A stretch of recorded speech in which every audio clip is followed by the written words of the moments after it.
Hello everyone! Hope you're all having a good day. I'm OctoGlass with an anime podcast. Episode 4 covers the anime Ghost Hunt, Anime Spoiler Edition. Something I forgot to mention in the last Ghost Hunt episode is that official English translations were not made for every adaptation.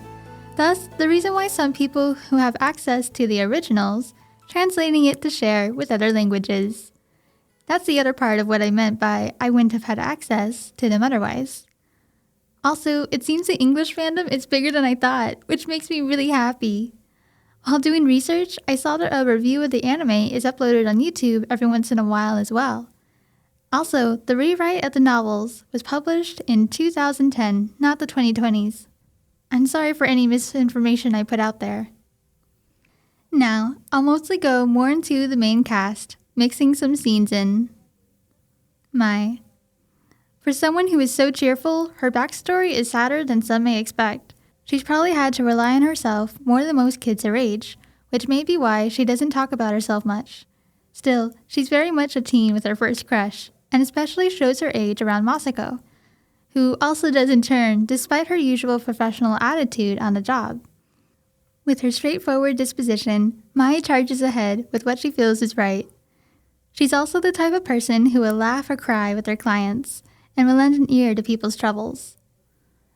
Mai is probably the character who has shown the most noticeable growth. A big part of that is her psychic abilities, placing her in a wider variety of situations. We already had a hint at her being an empathetic person with sharp instincts, which her powers further emphasize. Like in the after-school Hexer when she proclaimed Kazai was innocent. From an outside perspective, there was little to no reason to believe this, nor insist so strongly. The more her powers awaken, the more she helps the team. For every case, she's gathered hints on what's actually going on through her dreams especially. She's also learning to hold her own in battle, but her abilities are not the only way she helps out. As someone who loves ghost stories and is part of the younger generation of the team, she has her own insights, like in Forbidden Pastime, she knew various versions of Ouija boarding. She's also been picking up on the techniques and knowledge Lin and Naru use in their investigations. Naru. His mysterious heir actually has a backstory behind it, part of which is revealed in the Cursed House. He's not just a researcher and has abilities like most of the team, but they come with dire consequences to his health. It was cool looking back and seeing moments where he's probably used them, two of which were moving rubble away from where he and Mai fell down the sewers, and another when the ceiling collapsed on her. Another must have been when he broke the spoon, instead of using a magic trick to bend it like he does later. Figures he'd have such tricks up his sleeve. It was interesting going from this dude is a jerk to he's a jerk, but I like him anyway, as the story progresses. For me, the first big shift in my perception was probably in the after-school Hexer.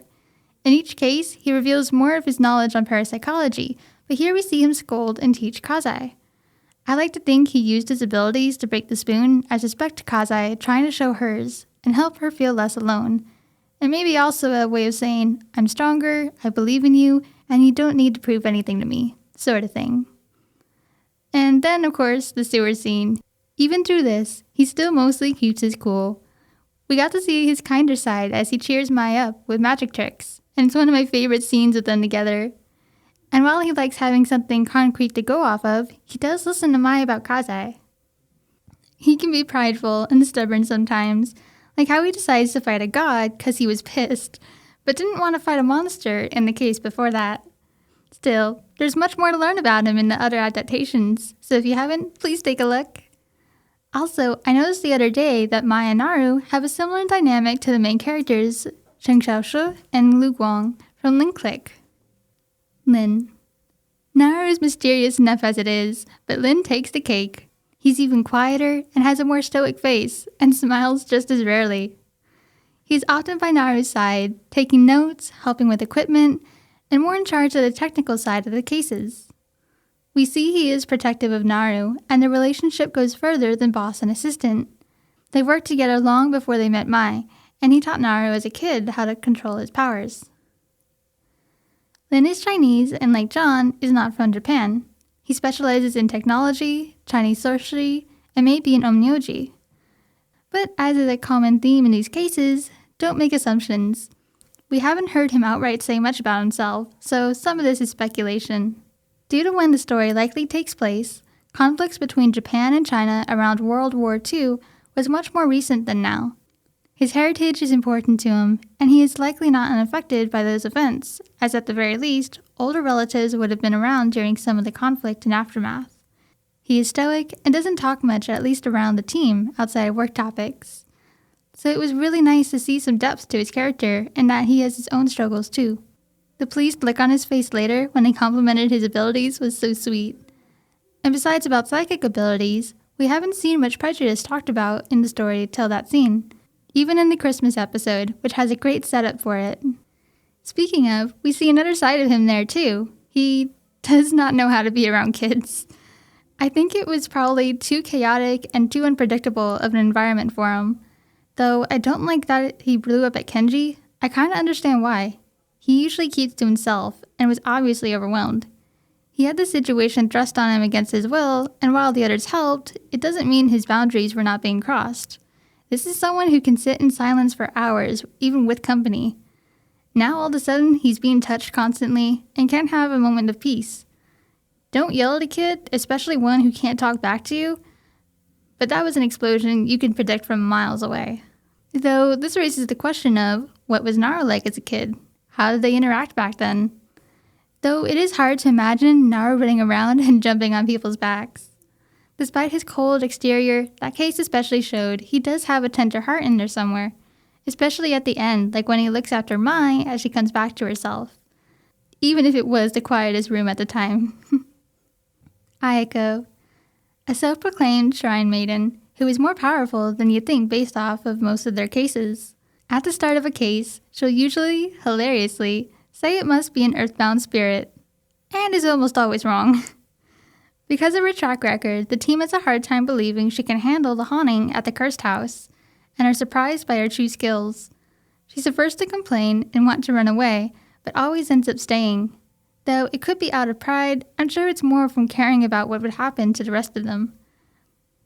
There's a lot of teasing and fighting between her and the team, making it an even livelier group. She's outspoken and fierce, with a mix of valid confidence in her abilities and outright pride. She's rightfully proud of her line of work, and is quite powerful in the right situation.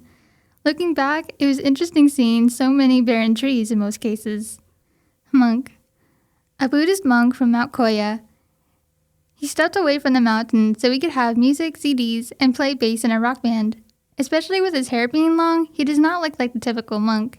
He's kind, funny, and good with kids. He's knowledgeable and able to become more serious when needed, even taking charge when Naru is not around.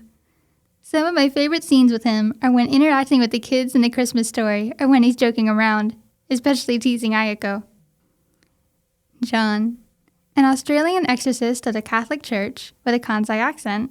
His ability is enough that the group quickly take him seriously despite his young age. He's also the most capable of exercising a spirit without hurting a possessed person. He is a kind, open-minded person to both people and spirits. He doesn't join the team's squabbles and sometimes mediates or changes the subject to get them back on topic. While the team competed with each other in the first case, he sought to help out where he could. We've never seen a single mean-spirited look or comment from him. And amazingly, Naru hasn't said anything mean to him either. His patient, calm, and humble attitude make him the team's cinnamon roll. I love any scene with him in it, but his reaction was so funny when Yasu teased Monk during the Forbidden Pastime case. Considering the times, it was great that we didn't see any criticism from him and other characters. Masako. A TV-famous psychic medium, capable to the point Naru acknowledges her skills right away. Ghosts appear to her similar to how the living do, so we see her compassionate side when dealing with them. Thus, she prefers cleansing over exorcisms, which luckily her ability is suited towards. This line of work is probably tough on her mentally due to that not always being possible, but we rarely see her complain. Probably due to her experience often being in the spotlight, she is usually very professional on a job, but with the team, she can also act more like a teenager, which is a relief. She also has to be extra cautious not to say the wrong thing, even if it's true from her experience. Though Naru acknowledges psychics are not always correct, and their info can be misleading, she has an incredible track record even within just these few cases. Like Mai, she has a crush on Naru, and this especially fuels a rivalry between them. But she has some dirt on him that she uses to get her way at times. What that is, though, wasn't revealed in the anime. Despite Naru's pride, he doesn't seem to dislike her much, surprisingly. Yasu. Former client who joined up and focuses on the research gathering side of things. Yasu is one of my favorite characters, and I'm so glad he joined the team. You can see right from the start he brings a lot to the table. Loved watching him deal with those pompous school staff. He had them wrapped around his finger. And despite the position it might put him in, standing up to them, he did when explaining to Matsuyama what he did wrong. He stands up for the team and student body, mediating between groups, and helps keep the atmosphere carefree with his wit. He takes responsibility for himself and others. We got so many funny scenes with him, and he brings a lot of laughter to us in the group. It was also nice seeing him advocate for Mai's abilities. One of my favorite scenes with him is in the blood-stained labyrinth, when he went up to that jerk. Want to lie and play games? Yasu can too. Madoka. Madoka brings more of Naru and Lin's backstory to the table, having taught Naru about ghost hunting. She still treats him like a kid and can even scold him, and he surprisingly takes it, so it's clear she's of some importance to him. She's playful and likes to joke around, lifting the cold atmosphere around these two a bit. Now, about other favorite characters and scenes, using an overview of the cases. I like that I tend to get attached to a few new characters per case. Evil spirits all over. This case is the most nostalgic for me each rewatch. Seeing the team get together is always so funny, each with their own background and way of doing things, with the case concluding with both a scientific and paranormal explanation. Kuroda comes across as annoying and bothersome while adding various tensions to the case, but with Mai's speech and Naru's kind comment, we can suddenly see ourselves in her. Dollhouse. If you don't like dolls, it may be the scariest case for you. Ayumi, the main victim, is such a sweetie, and there's a continuous tension wondering if they'll be able to protect her. Furthermore, she's going through a heartbreaking conflict, torn between the people she trusts and loves. Imaginary friends are supposed to be safe, friends you can confide anything to. Seeing that ghost torment her and the toxic tactics used just reminds me of one of my school bullies. The fact that this has been going on for so long and to so many kids is horrifying. This case was the first to show ghosts there can be extremely dangerous. The after-school hexer. I believe that often humans are scarier than monsters. Such horrors that perhaps the victims wouldn't have experienced even once in their lifetime, happening to them all at once. The school did not handle it well either, villainizing people instead of offering support to the student body. And then for it to turn out to be the teacher that Kazai trusted? The blatant manipulation from Miss Ibusina while in an authoritative position to children had me seeing red. Her backstory adds a lot of context to how it got to this point. I like that Naru acknowledges the harm done by how it was handled back then. As much as I want to trust she won't do this again, I wonder if any measures were put in place. I also like that Naru told Kazai that she doesn't need to convince people of her abilities. They won't believe it if they don't want to.